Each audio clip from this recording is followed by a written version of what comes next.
He believed I couldn't see him. That arrogance made me smile.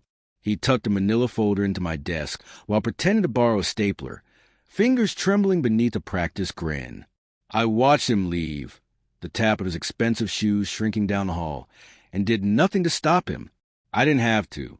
The board game had already been set. Ethan Ward, the vice president's favorite son, corporate pedigree stamped on his resume, plucked from nowhere, thrust into a title people sweat years for. I taught him the work, how the ledgers breathe, how clean systems sing. He wore charm like armor. Easy questions about my weekend. Coffee in hand, a performance of respect. For a while I accepted it. I believed in mentorship, in loyalty among desks and quarterly reports. Then they handed my promotion to him. My name lingered on the short list until the final meeting, and I applauded while he took the chair as if I were congratulating myself into silence. A polite email mentioned organizational restructuring. No warning. No reason. I kept my voice low. That's what we who are patient do. We wait. Small things began to vanish. Files from the audit. Reports labeled misfiled or not submitted. I dove into the logs. Someone had used my credentials. Piece by piece, I traced the access.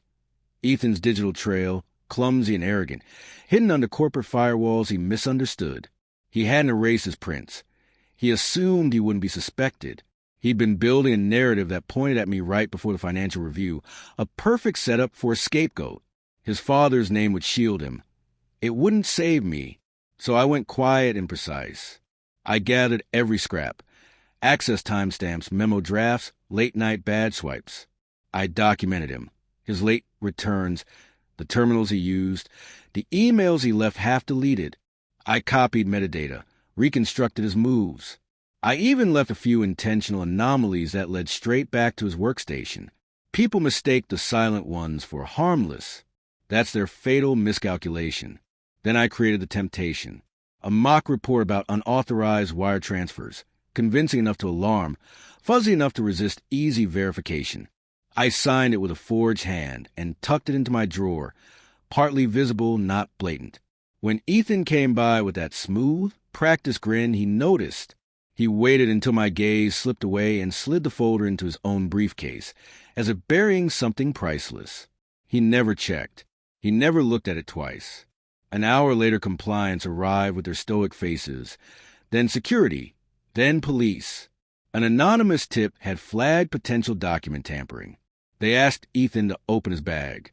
When the stage report slid out, stamped and labeled, and bearing my forged signature, the room dropped into a silence that felt like a blade. His color left his face. Even his father's power couldn't erase fingerprints, camera footage, and meticulous timestamps. I sat still, expression blank, as the officers read the paperwork. Ethan tried words. They crumbled beneath the weight of evidence I had assembled.